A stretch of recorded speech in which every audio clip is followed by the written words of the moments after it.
దేవుని వాక్యాన్ని ధ్యానం చేయటం కొరకు యోధా పత్రిక 24-25 వచనాలు నేను చదువుతాను, మీరు చూడొచ్చు. యోధా పత్రిక 24-25 వచనాలు. తొట్రిల్లకుండా మిమ్మను కాపాడుటకును తన మహిమ ఎదుట ఆనందముతో మిమ్మను నిర్దోషులనుగా నిలవబెట్టుటకును శక్తిగల మన రక్షకుడైన అద్వితీయ దేవునికి మన ప్రభు అయిన యేసుక్రీస్తు ద్వారా మహిమయు మహత్యమును ఆధిపత్యమును అధికారమును యుగములకు పూర్వమును ఇప్పుడును సర్వయుగములను కలుగునుగాక. ఆమేన్. ఈ 2 వచనాల్లో మరి మొట్టమొదటి మాట ఏంటనంటే, తొట్రిల్లకుండా ప్రభువు మనలను కాపాడుతాడు.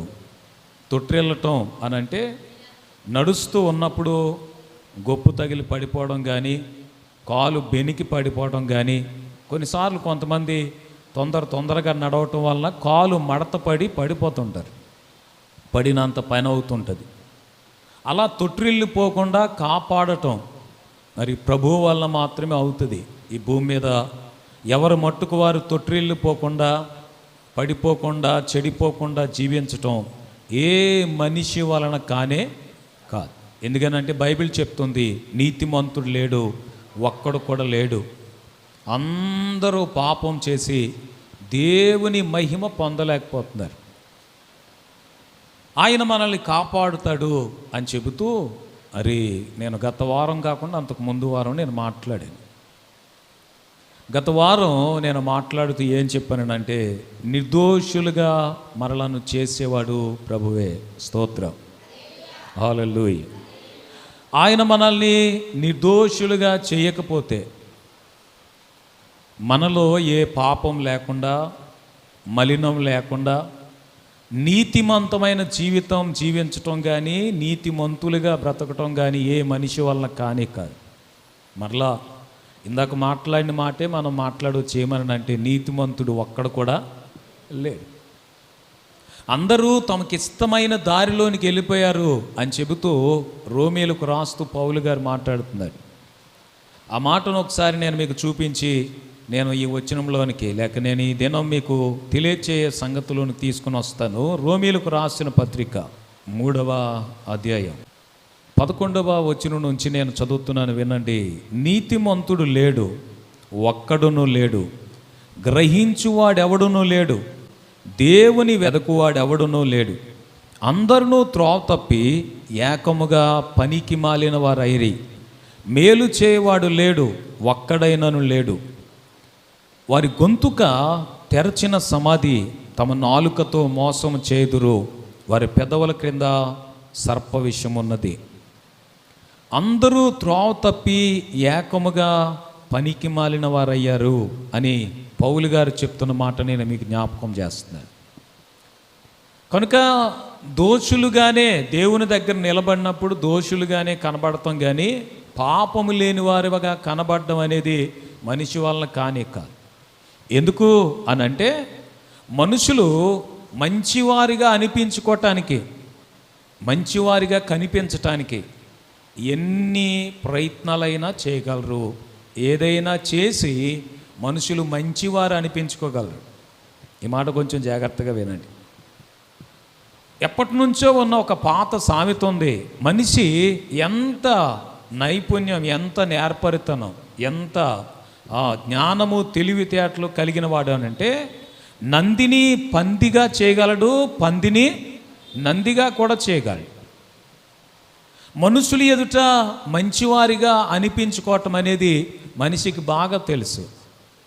బైబిల్లో నుంచి ఒక సందర్భాన్ని నేను మీకు చూపించాలని ఆశపడుతున్నాను. మార్కు సువార్తలో యేసు ప్రభువుకు తీర్పు తీరుస్తున్నప్పుడు పిలాతును గురించి వ్రాయబడిన మాట ఒకటి చూపించి నా మాటల్లో ముందుకెళ్తాను. మార్కు సువార్తలో 15వ అధ్యాయం 15వ వచనాన్ని మనం చదువుతుంటే, పిలాతు జనసమూహమును సంతోషపెట్టుటకు మనస్సు గలవాడై వారికి బరబ్బను విడుదల చేసి యేసును కొరడాలతో కొట్టించి సిలువ వేయని అప్పగించాను.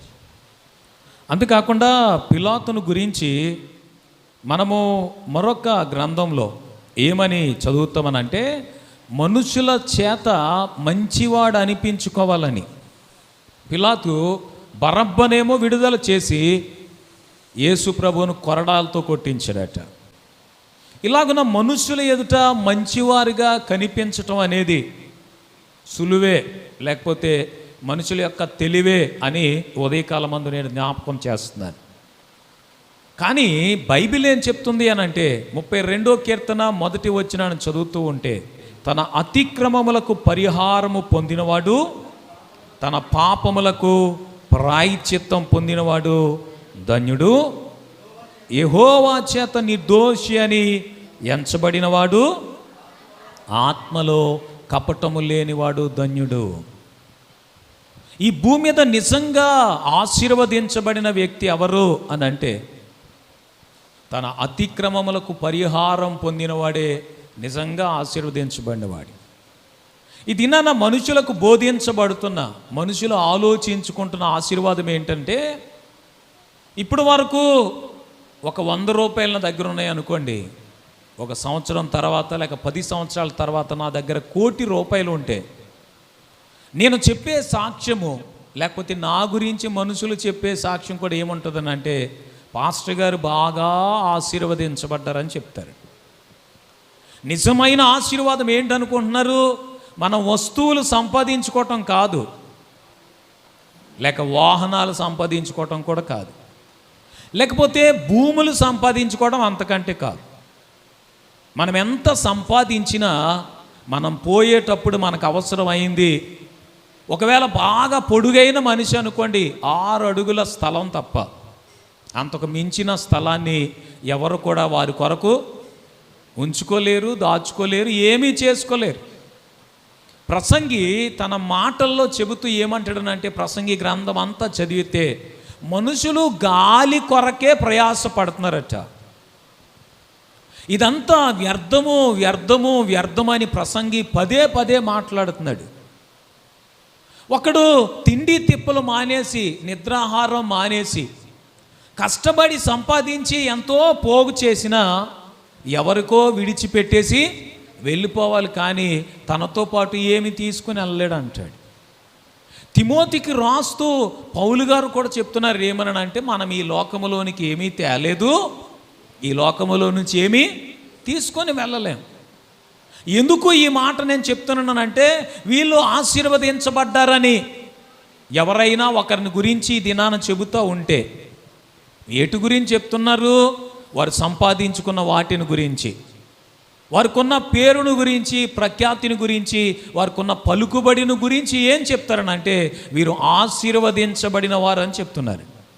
బైబిల్ చెప్పే ఆశీర్వాదం ఏంటి అని అంటే, తన అతిక్రమములకు పరిహారం పొందటమే నిజమైన ఆశీర్వాదం.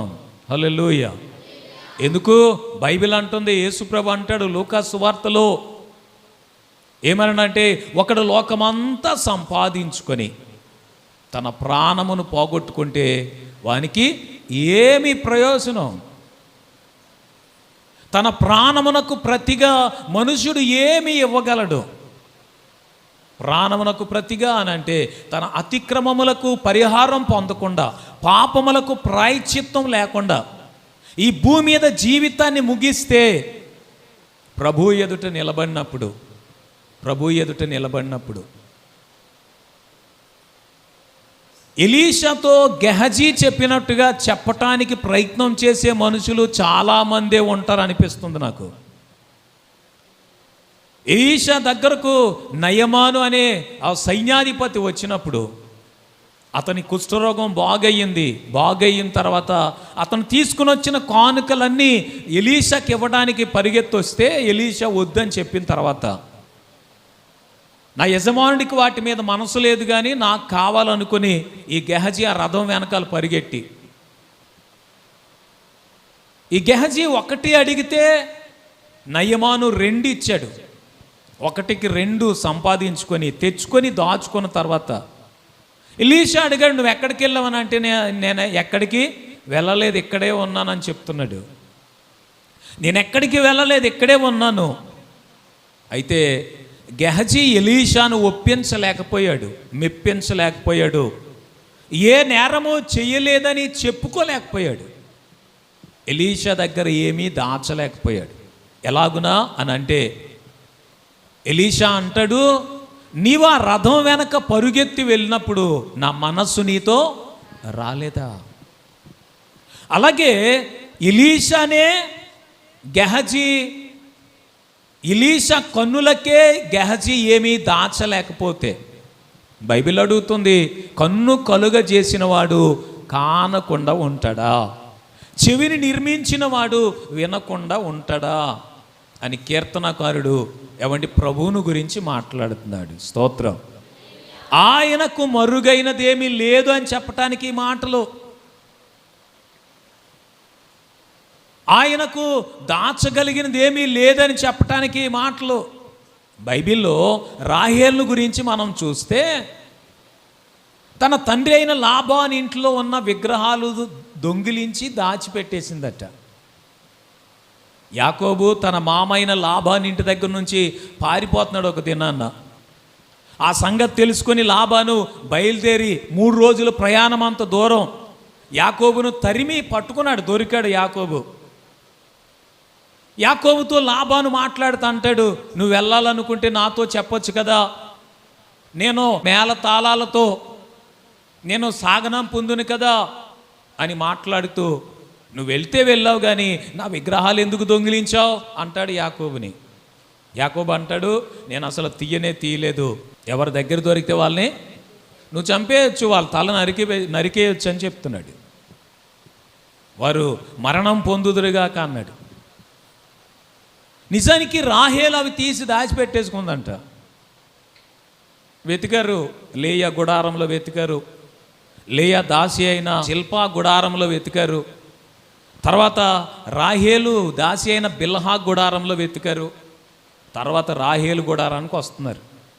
వస్తుంటే ఈమె సంచులు ఎక్కడో దాచిపెట్టి వాటి మీద కూర్చొని లాబానుతో అంటదట, తండ్రి నేను మీ ఎదుట నిలబడినందుకు ఏమీ అనుకోవద్దు, నేను లేవలేని పరిస్థితిలో కడగా ఉన్నాను అని చెప్పి ఆ విగ్రహాలు దాచిపెట్టిందట.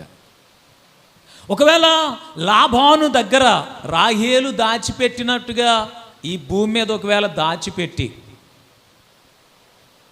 నా బిడ్డలు మంచివారే అని లాబాను నమ్మి విగ్రహాలు దొరక్క వీళ్ళు మంచివాళ్ళే అనుకుని వెనక్కి తిరిగి వెళ్ళిపోయినట్టుగా ఈ భూమి మీద మనం ఏదైనా కవర్ చేయొచ్చేమో కానీ ప్రభు దగ్గర మాత్రం మనం ఏమీ దాచిపెట్టలేం. స్తోత్రం. అయితే ఆయన ఎదుటికి వచ్చేసరికి ఆత్మలో కపటము లేని వారిగా మనం కనబడాలి. 32వ కీర్తన 1 వచనాలు అవే చెప్తున్నాయి. తన అతిక్రమములకు పరిహారం పొందినవాడు, తన పాపములకు ప్రాయశ్చిత్తం పొందినవాడు ధన్యుడు. యెహోవా చేత నిర్దోషి అని ఎంచబడినవాడు, ఆత్మలో కపటము లేనివాడు ధన్యుడు. యెహోవా చేత మంచివాడని, యెహోవా చేత నిర్దోషి అని మనం ఎంచబడే వారం అయితేనే ఆశీర్వదించబడిన వారం. స్తోత్రం. ఆత్మలో కపటం లేని వారిగా మనం ఉండాలి. యేసు ప్రభువారు మనల్ని అలాగున నిర్దోషులుగా నిలవబెట్టాలని కోరుకుంటున్న సంగతి ఉదయకాలం అందు నేను మీకు జ్ఞాపకం చేస్తున్నాను. యోధా పత్రికలో మనం చదివింది అదే. ఏమని చదివాం? తన మహిమ ఎదుట ఆనందముతో మిమ్మల్ని నిర్దోషులుగా నిలవబెట్టడానికి ఆయన శక్తిమంతుడు. మిమ్మల్ని నిర్దోషులుగా నిలవబెట్టగలిగిన వాడు ఆయన మాత్రమే. ఎందుకో తెలుసా? యెషయా గ్రంథం 53వ అధ్యాయం 5వ వచనాన్ని మనం చదువుతుంటే, మన అపరాధముల నిమిత్తము ఆయన గాయపరచబడ్డాడు, మన దోషముల నిమిత్తం ఆయన నలగొట్టబడ్డాడు. మన దోషముల యొక్క శిక్ష ఆయన మీద పడింది. మన దోషమంతటిని, మన పాపమంతటిని, మన భారమంతటిని, అపరాధములన్నిటినీ ఆయనే భరించాడు గనుక ఆయన మాత్రమే మనల్ని నిర్దోషులుగా చేసి ఆయన మహిమలో ఆనందముతో మనల్ని నిలవబెట్టగలిగిన శక్తిమంతుడు. ఆయన కాకుండా మన పాపములు, దోషములు, అపరాధములు భరించిన వారు ఇంకెవరు కూడా లేరు. అందుకే కదా యోహాను తన పత్రికను రాస్తూ మొదటి పత్రిక 1వ అధ్యాయం 7వ వచనంలో ఏమంటాడనంటే, మన పాపములన్నిటినీ యేసు రక్తం ప్రతి పాపము నుండి మనలను పవిత్రులుగా చేస్తుంది. ఆయనే మనల్ని నిర్దోషులుగా నిలవబెట్టకపోతే పరిస్థితి ఎలాగుంటుందో మీకు అర్థం కావడానికి 130వ కీర్తన 130వ కీర్తన ఒకసారి మనం 2వ వచనాన్ని మనం చదువుదాం. 130వ కీర్తన. ప్రభువా, ఓకే, 3వ వచనాన్ని చదవండి. యెహోవా, ఈ మాట కొంచెం జాగ్రత్తగా వినండి. నీవు దోషములను కనిపెట్టి చూచిన ఎడల ప్రభువా ఎవడు నిలవగలడు? నీ యొద్ద కృప దొరుకుతుంది. యెహోవా, నీవు దోషములను కనిపెట్టి చూస్తే ఎవడు నిలవబడగలడు? హల్లెలూయా. మరలా మీకు జ్ఞాపకం చేస్తున్నాను, నీతిమంతుడు లేడు, ఒక్కడు కూడా లేడు. ఇప్పుడే యేసు ప్రభు రాకడొస్తే మనుషుల దగ్గర మంచివారం అనిపించుకున్నా మనం ఉండబోయే స్థలం కొరకు మనం ఇప్పుడే సిద్ధపడకపోతే దేవుని యొక్క కనికరం చొప్పున మన పాపములకు క్షమాపణ పొందకపోతే, మన పాపముల నుండి పరిహారం పొందకపోతే, ఏమండి, ఇంత బ్రతికి ఇంత భక్తి చేసి కొన్నిసార్లు యేసు ప్రభువును అంగీకరించినందుకు, యేసు ప్రభువులో బ్రతుకుతున్నందుకు కొంతమంది జీవితాలు చూస్తే ఎన్నో అవమానాలు. ఏమండి, ఇంకా యవనస్తుల జీవితాలు చూస్తే వారు ఎన్నో త్యాగాలు చేయాలి. ఎన్ని త్యాగాలు చేయాలి? హల్లెలూయా. ఎక్కడ ఆగాలనున్నా ఆగడానికి వాళ్ళు ఆగకుండా వచ్చేయాలి. ఏది తాగాలన్నా తాగకుండా వచ్చేయాలి. ఎలా ఊగాలన్నా ఊగకుండా వచ్చేయాలి. ఇలాంటి త్యాగాలన్నీ చేయాలి. కనీసం కొన్నిసార్లు వాళ్ళకి హృదయపూర్వకంగా అలాంటి జీవితం జీవించాలని లేకపోయినా, కనీసం కొన్నిసార్లు మనుషులు 10 మంది కోసమన్నా ఏం చేస్తారు చెప్పాలి? ఏం చేస్తారు? కొన్ని వాటిల్ని వదిలిపెడతారండి. మనసులో వాళ్ళకున్నా లేకపోయినా కొన్ని వాటిల్ని వారు మానేస్తారండి. నిజంగా అది త్యాగం, చాలా కష్టం. స్తోత్రం. కష్టమైనా కానీ ఇలాగున్న జీవిస్తూ ఇంత జీవితం జీవించి నరకానికి వెళ్ళిపోతే పరిస్థితి ఒకసారి ఆలోచించండి. అయితే ఈ దినమందు నరకానికి వెళ్ళిపోవటం దేవునికి ఇష్టం కాదండి. స్తోత్రం. యెహెజ్కేలు గ్రంథంలో ప్రభువు మాట్లాడుతూ ఏమంటాడనంటే, దుష్టుడు మరణము నొందటం నాకు ఇష్టమా అని ప్రభువు అడుగుతున్నాడు. దాని అర్థం ఏంటంటే నాకు ఇష్టం లేదు అని అర్థం. ఒకసారి యెహెజ్కేలు గ్రంథానికి మన బైబిల్ తెరుద్దాం. 18వ అధ్యాయం 23వ వచనాన్ని మనం చదువుదాం.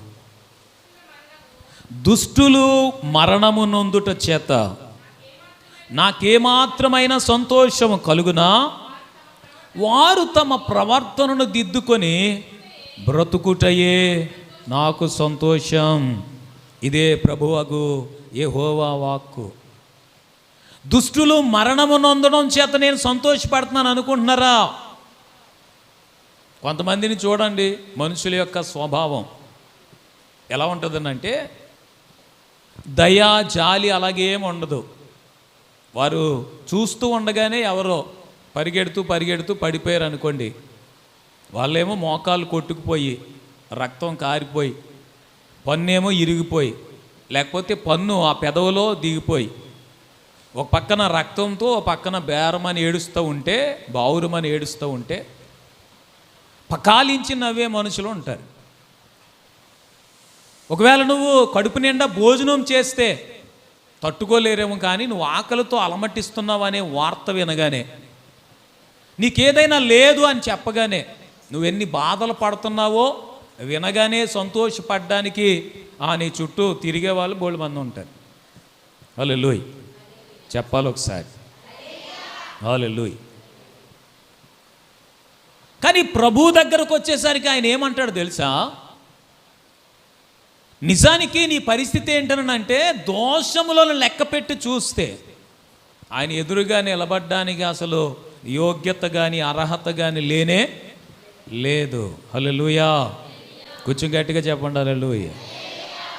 నా శ్రమలు సహించి నా ఆశ్రయమయ్యావు, నా వ్యధలు భరించి నన్ను ఆదుకున్నావు, నీ రూపము నాలో నిర్మించావు, నీ పోలికలోనే నన్ను నివసించమన్నావు, ఇంకా నా పాపము బాపటానికి నరరూపివయ్యావు, నా శాపము బాపటానికి నలిగి వేలాడావు.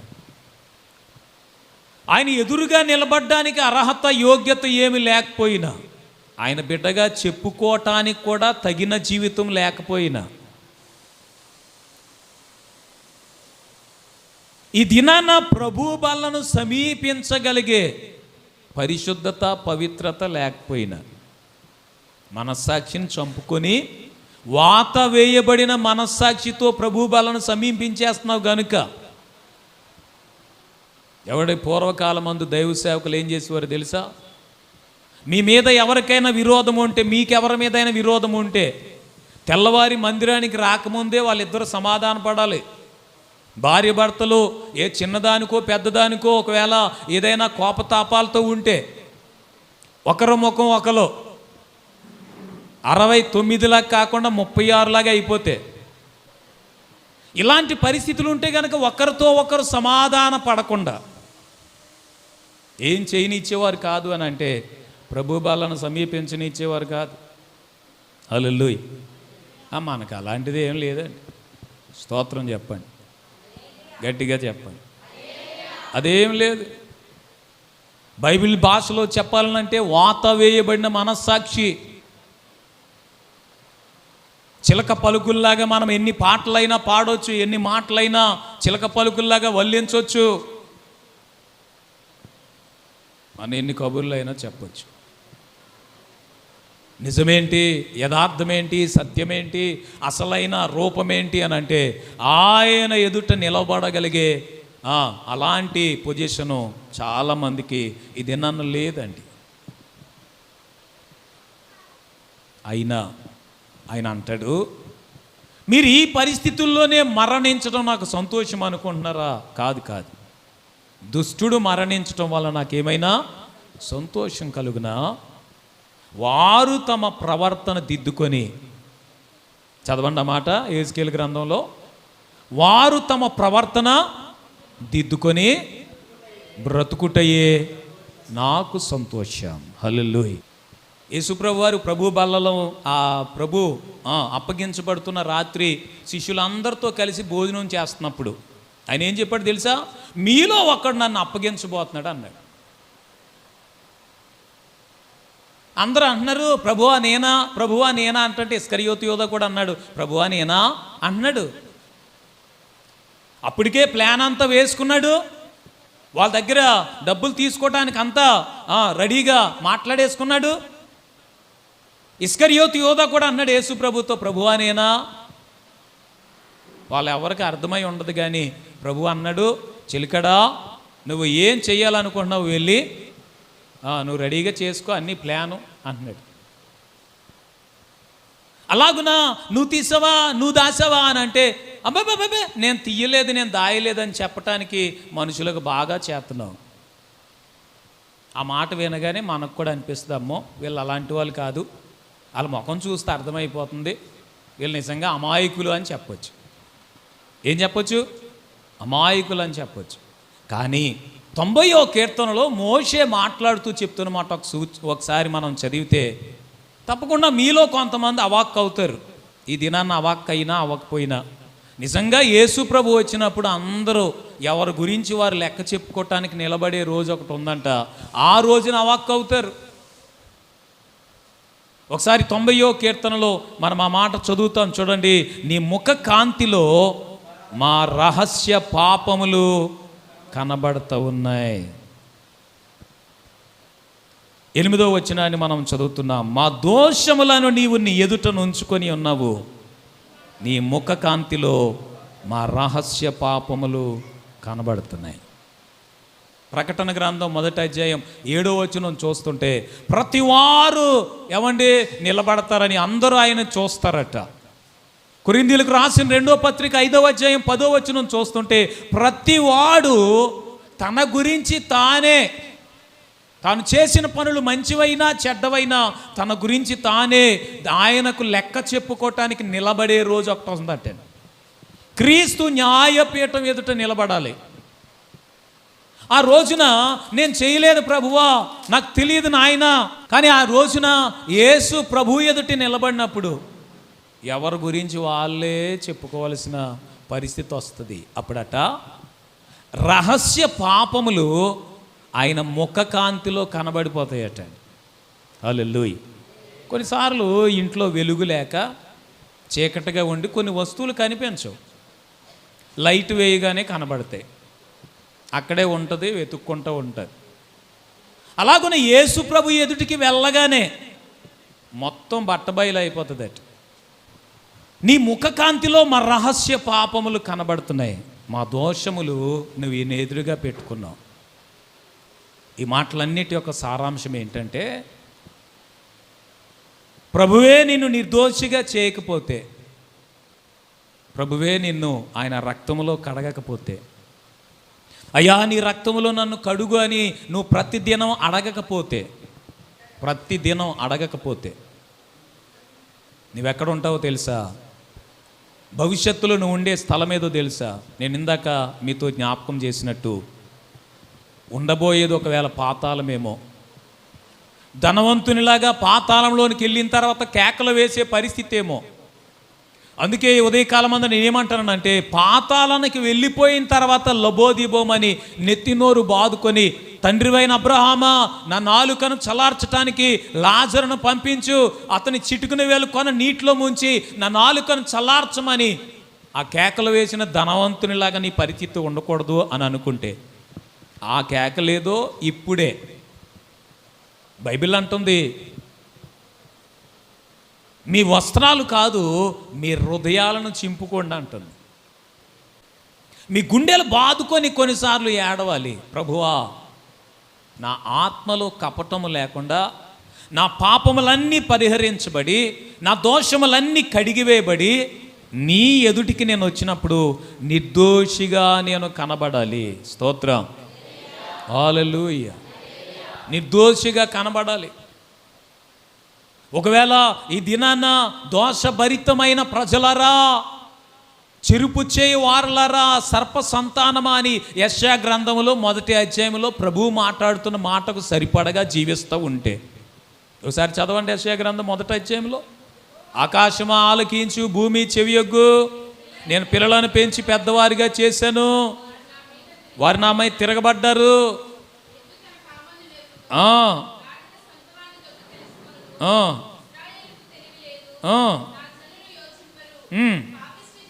ఓకే, ఈ మాట చూడండి. పాపిష్టి జనమా, ఈ మాట కొంచెం జాగ్రత్తగా వినండి. దోషభరితమైన ప్రజలారా, సర్ప సంతానమా, చెరుపు చేయు పిల్లలారా, మీకు శ్రమ. దోషభరితమైన ప్రజలారా, సర్ప సంతానం అని అంటే పాముకు పుట్టిన పిల్లలని కాదు. ఆది సర్పం ఒకడు ఉన్నాడు, అపవాది, వాడి పిల్లలని. యేసుప్రభువు మాట్లాడుతూ ఉన్నప్పుడు యోహాను సువార్త 8వ అధ్యాయంలో అక్కడ ఉన్న ప్రజలు అంటారు, మేము అబ్రహాము పిల్లలం అంటున్నాడు. కానీ యేసుప్రభు వారి గురించి మాట్లాడుతూ అంటారు, మీరు అబద్ధం ఆడినప్పుడు మీ స్వభావమును అనుసరించే మీరు మాట్లాడుతున్నారు కనుక మీరు మీ తండ్రి అయిన అపవాది సంబంధులు అని ప్రభు మాట్లాడుతున్నాడు. మీరు మాట్లాడినా, మీరు పనిచేసినా, మీరు జీవించే జీవిత విధానం ఎవరికి సంబంధించిందిగా ఉందని అంటే అపవాదికి సంబంధించిందిగా ఉంది. దోషభరితమైన ప్రజలరా, చెరుపు చేయు పిల్లలరా, సర్ప సంతానమా, మీకు శ్రమ. ఈ శ్రమలో నుంచి, ఈ బాధలో నుంచి తప్పించుకోవటానికే ఇప్పుడు ఈ మాటలు మీకు తెలియచేయబడుతూ ఉన్నాయి. మీరేమైపోవాలి అని అంటే నిర్దోషులుగా మారటానికి ఏవండి ప్రయత్నం చేయాలి. మనుషుల చేత మంచివారు అనిపించుకోవటం వల్ల ఏం ప్రయోజనం ఉండదు. ఒకటే, మనము యెహోవా చేత నిర్దోషిగా ఎంచబడిన వారంగా అయిపోవాలి. స్తోత్రం చెప్పాలి ఒకసారి. హల్లెలూయా, హల్లెలూయా. ఏమండి, ఈ లోకంలో మంచివారు ఎలాంటి వారుగా ఉంటారో ఒక మాట నేను మీకు చూపించి, మీకా గ్రంథంలో 7వ అధ్యాయం 2వ వచనాన్ని చూస్తుంటే, భక్తుడు దేశములో లేకపోయెను, జనులలో యథార్థపరుడు ఒక్కడును లేడు, అందరును ప్రాణహాని చేయుటకై పొంచియుండువారే, ప్రతి మనుష్యుడును కిరాతుడై తన సహోదరుని కొరకు వలనను ఒగ్గును, 2 చేతులతోనూ కీడు చేయ పూనుకొందురు, అధిపతులు బహుమానము కోరుదురు, న్యాయాధిపతులు లంచం పుచ్చుకొందురు, గొప్పవారు తమ మోసపు కోరికను తెలియచేదురు. అంతేకాకుండా మరలా ఆ కింద ఒక వచనాన్ని నేను మీకు చూపించాలనుకుంటున్నాను. తన పొరుగువాని ప్రతివాడు తంత్రగొట్టయ్యి తన పొరుగువాని కొంప ముంచుతాడు అనే మాట కూడా బైబిల్లో మీరు చూస్తారు.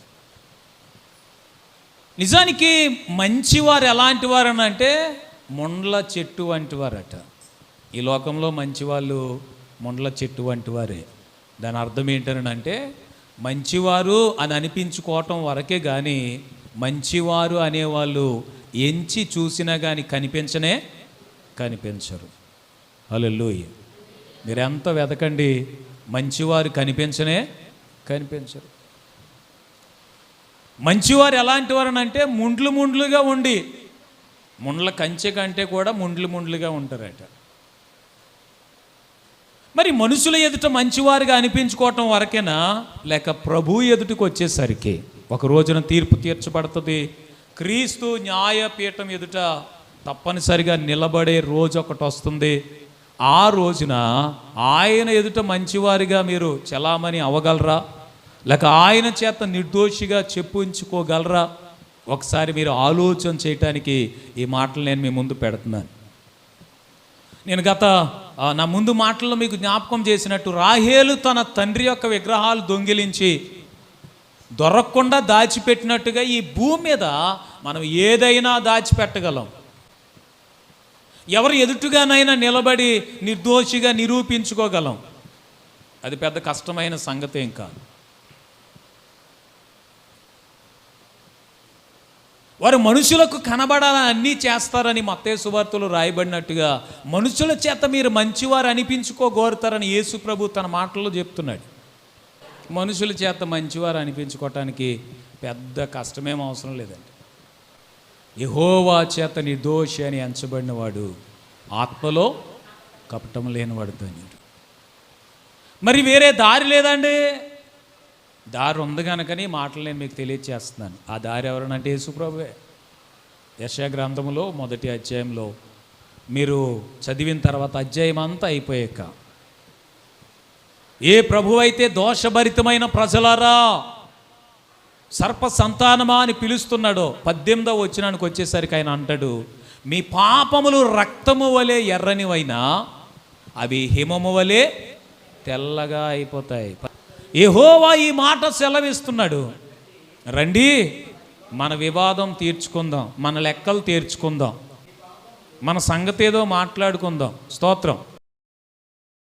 యేసు ప్రభువుకి తెలియంది ఏమీ లేదండి. ఆయన దగ్గర ఎవరో దాగలేరండి. ఆయన దగ్గర ఏమీ దాయలేరండి. ఆయన ముఖకాంతిలో రహస్య పాపములన్నీ కనబడిపోతున్నాయంట. ఆయన ముందు నిలబడినప్పుడు మీ పరిస్థితి ఏంటో ఆలోచించండి. ఆయన ఎదుటిగా నిలబడినప్పుడు మీ పరిస్థితి ఏంటో ఆలోచించుకోండి. అయితే నేనేమంటానంటే, ప్రభు అంటాడు, ఇంతవరకు మీరు జీవించిన జీవితం దోషభరితంగానే ఉంది, పాపపూరితంగానే ఉంది, క్షమించరాని నేరమే మీ జీవితం. అయినా కానీ రండి ఒకసారి కూర్చుని మాట్లాడుకుందాం అన్నాడు ప్రభు. స్తోత్రం. ఆ మాటే యెషయా గ్రంథంలో, రండి మన వివాదము తీర్చుకుందాం. కూర్చుని మాట్లాడితే అయిపోద్దా ప్రభు అని అంటే, కొన్ని గొడవలు లోకములో మనుషుల మధ్యలో సెటిల్మెంట్లు తేలకపోవచ్చు, కానీ యేసు ప్రభు దగ్గర ఎంత సమస్య అయినా ఆయన అంటాడు, మీ పాపము రక్తము వలె ఎర్రగా అయిపోయినా, దాని అర్థం పాపం పండిపోయినా. కొంతమంది వారి జీవితం పాపాల పుట్టగా అయిపోయినప్పుడు, నీ దేవుడు కూడా నన్ను క్షమించడండి, ఇంకెందుకు వచ్చిందండి ఈ జీవితం, దేవుడు కూడా క్షమించనంత ఘోరమైన పాపిని, ఘోరమైన దుష్టత్వం నేను బ్రతుకుతున్నాను కనుక అని ఇలా ఆలోచించుకొని దేవునికి దూరంగా బ్రతుకుతుంటారు వాళ్ళు గుడికి రాకపోవడానికి వారి మనస్సాక్షి వారిని ఏం చేస్తుంటుందనంటే, నువ్వు పాపివి అని మనస్సాక్షి వారిని గద్దిస్తూ ఉంటుంది. కనుక మనసు ఒప్పక ఇలా ప్రభు బల్లకు రారు, ఆదివారం మందిరానికి రారు, ఇంకా వాళ్ళ మనస్సాక్షి వాళ్ళని ఒప్పుకోదు. కొంతమంది అలా దేవునికి దూరం అయిపోతూ ఉంటారు. అటువంటి వారిని కూడా ప్రభు అంటాడు, రండి ఒకసారి కూర్చుని మాట్లాడదాం. మీ పాపము రక్తము వలె ఎర్రగా అయిపోయినా, ఎవ్వరూ క్షమించలేనంత ఘోరమైన పాపమైన అది హిమము వలె తెల్లగా అయిపోతుంది. స్తోత్రం. మీ పాపమంతా ప్రభు కడిగేస్తానని చెప్తున్నాడు. స్తోత్రం. ఒకవేళ ఎన్నో సంవత్సరాల నుంచి పాత్రలు కడిగే అలవాటు ఉన్న, శుభ్రంగా కడుక్కుంటేనే కానీ, ఏమంటే కొంతమంది చాలా శుభ్రంగా ఉంటారండి. ఆల్రెడీ కడిగేసిన పాత్ర వాళ్ళకి మంచినీళ్ళు తాగడానికి గ్లాస్ తీసుకుంటారు, మళ్ళీ కడుక్కొని తాగుతారు. చాలా శుభ్రంగా ఉంటారు. కడిగేసి పెట్టిన ప్లేటే మరలా కడిగి భోజనం వడ్డించుకుంటారు. తుడిసేసి ఇచ్చిన కుర్చీనే మళ్ళీ ఒకసారి తుడుచుకొని మరీ కూర్చుంటారు. వాళ్ళకాళ్ళు శుభ్రం చేసుకుంటేనే కానీ నచ్చదు. అయినా అంత శుభ్రంగా ఉండేవాళ్ళు కూడా వాళ్ళ పాత్రల మీద మచ్చలు ఉండొచ్చు, మురికి ఉండొచ్చు, మలినం ఉండొచ్చు. వారి ఇల్లు అంతా కొంతమంది చాలా నీట్గా ఉంచుతారండి ఇల్లు. స్తోత్రం. అటువంటి ఆడవాళ్ళని బట్టి మనం దేవుని స్తుతించాలి. స్తోత్రం. కొంతమంది 24 గంటలు పనిచేస్తూనే ఉంటారు. ఇల్లు ఏమంటే గేదెల పాక మేకల దొడ్డి కంటే కూడా దారుణంగా ఉంటుంది. మరి మేము ఒక్క ఇల్లు ఏటి చూస్తాం. హల్లెలూయా. రకరకాల మనుషులను చూస్తాం, రకరకాల పద్ధతులు చూస్తాం. కొంతమంది ఉన్నది ఏమండి మట్టి నేల ఇల్లు అయినా ఆ నేల ఎలాగుంటుందని అంటే గచ్చులాగా ఉంటుంది, చాలా నీట్గా ఉంచుకుంటారు. కొంతమంది 24 గంటలు తిరుగుతూనే ఉంటారు, శుభ్రం చేస్తున్నట్టే ఉంటారు, పని చేస్తున్నట్టే ఉంటారు. కానీ ఇంటికి వెళ్ళి చూస్తేనండి మేకల దొడ్డి కంటే కూడా దారుణంగా ఉంటుంది. మీ పాపము ఎవ్వరు క్షమించరానంత అయిపోయినా ఆయన అంటాడు మీరు ఇంత శుభ్రం పాటించే వాళ్ళు కూడా ఇంట్లో ఏముండొచ్చు అంటే మురికి ఉండొచ్చు, పాత్రలో మరకలు ఉండొచ్చు, మట్టి ఉండొచ్చు. మనుషులు ఎంత శుభ్రం చేద్దామన్నా, ఎంత మలినం లేకుండా బ్రతుకుదామన్నా మురికి, మలినం, పాపం, దోషం, అపరాధం మిగిలిపోవచ్చు. కానీ ఎంత ఘోర పాపాత్ములైనా వారిని పవిత్రులుగా చేసి పరిశుద్ధపరచటం ప్రభువుకు మాత్రమే సాధ్యం. స్తోత్రం. గట్టిగా హల్లెలూయా, హల్లెలూయా. ఆయన అంటాడు, మీ పాపములు కెంపు వలె ఎర్రగా అయిపోయినా అవి గొర్రె బొచ్చు వలె తెల్లగా అయిపోతాయి. ఈ మాటలన్నిటి యొక్క సారాంశం ఏంటనంటే, మిమ్ములను నిర్దోషులుగా నిలవబెట్టాలని ప్రభు ఆశపడుతున్నాడు. ఎజ్కేలు గ్రంథంలో చదివాం కదా, దుష్టుడు మరణము నొందుట చేత నాకేమాత్రం కూడా సంతోషం లేదు. మీరు మీ పాపాల్లోనే మరణించటం వల్ల నరకానికి వెళ్ళిపోవటం యేసు ప్రభుకి ఇష్టం లేదు. మీ అపరాధములతోనే, మీ దోషములతోనే, దోషభరితమైన జీవితాలతోనే జీవించటం ప్రభువుకి ఇష్టం లేదు. ఆయన మిమ్మల్ని పవిత్రపరచాలనుకుంటున్నాడు, నిర్దోషులుగా చేయాలనుకుంటున్నాడు. నేను దోషిని కాదండి, నిర్దోషినండి అని మనుషులు ఎదుటిగా చెప్పుకోవటం అది గొప్ప సంగతి కాదు. ప్రభు ఎదురుగా వచ్చినప్పుడు నీ ఆత్మలో కపటం లేకుండా ఆయన చేత నిర్దోషి అని నువ్వు ఎంచబడాలి. దాని కొరకే నువ్వు సిద్ధపడాలి. ప్రభు అలాంటి కృప ఇవ్వాలని ప్రార్థన చేసుకోండి. తలలు వంచి కళ్ళు మూసుకొని ఒక చిన్న ప్రార్థన చేద్దాం. తలలు వంచి కళ్ళు మూసుకొని